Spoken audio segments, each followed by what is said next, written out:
দ্বিতীয় দফার ভোটের আগে ট্রাইব্যুনালে নিষ্পত্তির তালিকা প্রকাশ। দ্বিতীয় দফায় ট্রাইব্যুনালে নিষ্পত্তির তালিকা প্রকাশ। ওয়েবসাইটে এই তালিকা প্রকাশ করেছে নির্বাচন কমিশন।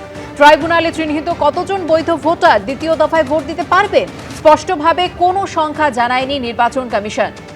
কাল দ্বিতীয় দফায় 142টি বিধানসভা কেন্দ্রে ভোট রয়েছে। সুপ্রিম কোর্টের নির্দেশে দ্বিতীয় দফায় ট্রাইব্যুনালের মাধ্যমে নিষ্পত্তি করা সাপ্লিমেন্টারি লিস্ট প্রকাশ করল নির্বাচন কমিশন।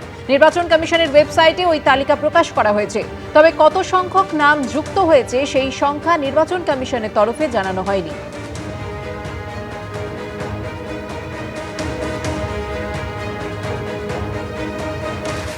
একদিকে বিজেপি প্রার্থীর গাড়িতে ভাঙচুর করা হলো, অন্যদিকে হামলা চলল তৃণমূল সাংসদের গাড়িতে। দ্বিতীয় দফার ভোটের আগে উত্তপ্ত হয়ে উঠল হুগলির গোঘাট। দুই ঘটনায় গ্রেপ্তার করা হয়েছে বেশ কয়েকজনকে। বিক্ষিপ্ত অশান্তির মধ্যে মোটের উপর শান্তিতে মিটেছে প্রথম দফার ভোট, কিন্তু দ্বিতীয় দফার আগেই ফিরল সেই অশান্তির ছবি। একদিকে বিজেপি প্রার্থীর গাড়িতে ভাঙচুর, অন্যদিকে তৃণমূল সাংসদের গাড়িতে হামলা।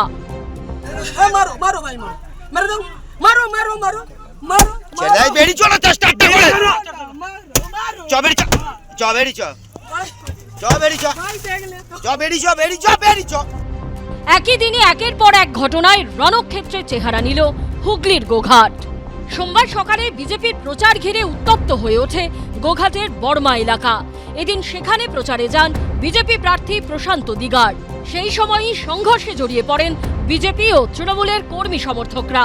ভাঙচুর চালানো হয় বিজেপি প্রার্থীর গাড়ি সহ একাধিক গাড়িতে। আমরা নির্দিষ্ট রুটে প্রচার করছি। আমাদের ছেলেরা যখন বড়মা গ্রামে ঢুকে, এখানকার জেহাদিরা, তৃণমূলের জেহাদি যারা আছে, সেই জেহাদিগুলো একেবারে হামলা করে 7 থেকে 8টা 4 চাকাকে একেবারে ভেঙে চুরমার করে দিয়েছে। যে গাড়িগুলো এখানে প্রচার এসছে, প্রত্যেকটা গাড়িতে লোহার রড, বাস এবং বম চার্জ করতে করতে আমার গ্রাম ঢুকছে। পুলিশ ও কেন্দ্রীয় বাহিনী গিয়ে পরিস্থিতি সামাল দেয়। আটক করা হয় বেশ কয়েকজনকে। বিজেপি জখম কর্মী সমর্থকদের ঘটনাস্থল থেকে প্রায় 5 কিলোমিটার দূরে গোঘাটের প্রাথমিক স্বাস্থ্য কেন্দ্রে নিয়ে আসা হয়। এর মধ্যে অভিষেক বন্দ্যোপাধ্যায় সভায় যোগ দিতে যাচ্ছিলেন আরামবাগের তৃণমূল সাংসদ মিতালি বাগ। অভিযোগ, তখনই তার গাড়ির ওপর চড়াও হয় বিজেপি। পাথর ছুঁড়ে লাঠির বাড়ি মেরে ভাঙা হয় গাড়ির কাঁচ।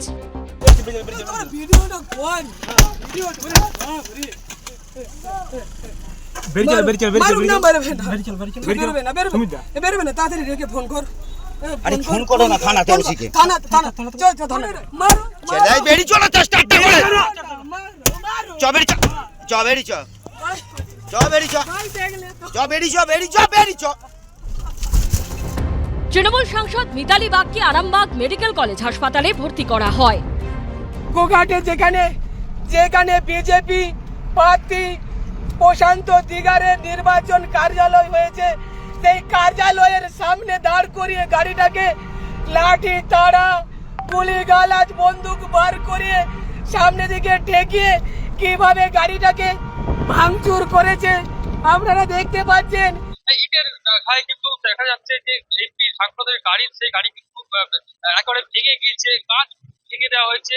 এই ভেতরেই কিন্তু সামনে সিটে বসেছিলেন সাংসদ মিতালি বাগ, তিনিও কিন্তু জখম হয়েছেন। উনি নিজেরাই নিজেদের গাড়ি ভেঙেছেন না কি করেছেন ঈশ্বর জানে, আর উনি জানেন। নাটকের একেবারে মাস্টার। ওনার নেত্রী যত বড় অভিনেত্রী, উনি তত বড়ই ঠিক অভিনেত্রী। বিজেপি এইসব কাজের সঙ্গে যুক্ত নয় কোনো রকম, আর বিজেপি কোথাও বলেনি কারো উপরে হামলা করতে। আহত তৃণমূল সাংসদকে দেখতে এদিন হাসপাতালে যান অভিষেক বন্দ্যোপাধ্যায়। নির্বাচন কমিশন সূত্রে খবর, বিজেপি প্রার্থীর গাড়িতে ভাঙচুরের ঘটনায় 5 জনকে গ্রেপ্তার করা হয়েছে। সূত্রের খবর, তৃণমূল সাংসদ মিতালি বাগের গাড়িতে হামলার ঘটনায় 3 জনকে গ্রেপ্তার করা হয়েছে বলে পুলিশ সুপারকে রিপোর্ট দিয়েছেন এসডিপিও। রুমা পাল ও বাপন সাত্রার রিপোর্ট, এবিপি আনন্দ। গোঘাটে ভাঙচুর করা হলো তৃণমূল সাংসদ মিতালি বাগের গাড়ি। আহত হয়েছেন তিনিও। আর তাকে হাসপাতালে দেখে আসার পর ওই ঘটনা নিয়ে সুর চড়ালেন অভিষেক বন্দ্যোপাধ্যায়। পাল্টা কটাক্ষ করেছে বিজেপিও।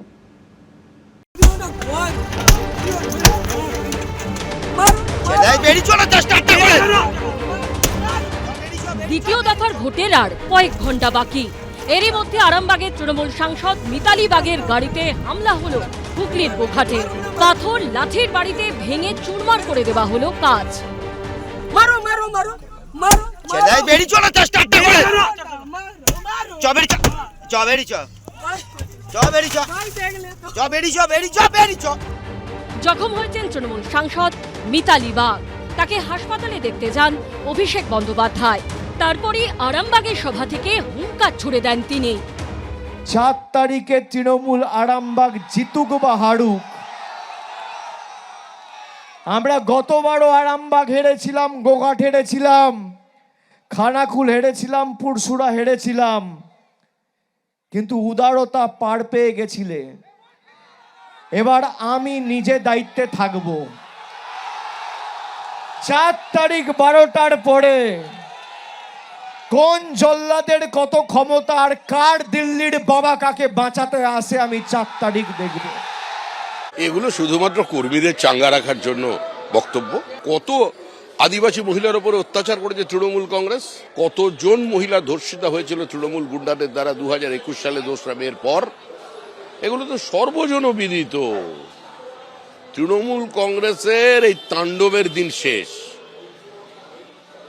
বেলা 12টার পরে কে কোথায় বেড়াতে চলে যাবেন সেটা তো সময় বলবে। এই তরজার মধ্যেই গোঘাটে তৃণমূল সাংসদের গাড়ির ওপর হামলার ঘটনা নিয়ে নির্বাচন কমিশনকে রিপোর্ট দিয়েছেন জেলা শাসক। সূত্রের দাবি, রিপোর্টে দাবি করা হয়েছে প্রাথমিক ধারণা দলীয় অন্তর্দ্বন্দ্বের কারণে এই ঘটনা ঘটতে পারে। পুলিশ সিসিটিভি ফুটেজ সংগ্রহের চেষ্টা করছে। বর্তমানে পরিস্থিতি শান্তিপূর্ণ। একটা ঘটনা একজন তৃণমূল কংগ্রেসের খুনের ঘটনা একটা পরিবারকে এনে দাঁড় করিয়ে দিক তৃণমূল কংগ্রেস, যারা বিজেপির দিকে আঙুল তুলবে। হাওড়ার তপন দত্ত থেকে শুরু হয়েছিল, তখন থেকে তৃণমূলকে মারতে শুরু করেছে। এখন চলে যাওয়ার সময় নিজেদের কর্মীকে মারছে। আমরা স্তম্ভিত হয়ে দেখলাম এরকম একটা প্রাণঘাতী আক্রমণ হলো একজন মহিলা শিডিউল কাস্ট সাংসদের উপর। তদন্ত সম্পূর্ণ হওয়ার আগেই তার কিছুক্ষণের মধ্যেই ডিএম রিপোর্ট দিয়ে দিলেন ইলেকশন কমিশনকে যে এটা নাকি অন্তর্দ্বন্দ্বের একটা ঘটনা, এবং আমি মনে করি এর বিরুদ্ধেও পদক্ষেপ গৃহীত হবে। দশকের পর দশক গোঘাট ছিল ফরওয়ার্ড ব্লকের দখলে। 2021-এ পরিবর্তনের হাওয়াতেও সেখানে যেতেন ফরওয়ার্ড ব্লকের প্রার্থী বিশ্বনাথ কারো। 2016-তে গোঘাট ছিনিয়ে নেয় তৃণমূল। আবার 2021-এ বিজেপির টিকিটে জয়ী হন ফরওয়ার্ড ব্লক ছেড়ে আসা বিশ্বনাথ কারো। এবার কি হবে জানা যাবে 4 মে। বাপন সাতরা, কৃষ্ণেন্দু অধিকারী ও শিবাশিস মৌলিকের রিপোর্ট, এবিপি আনন্দ। এবিপি আনন্দ, এগিয়ে থাকে, এগিয়ে রাখে।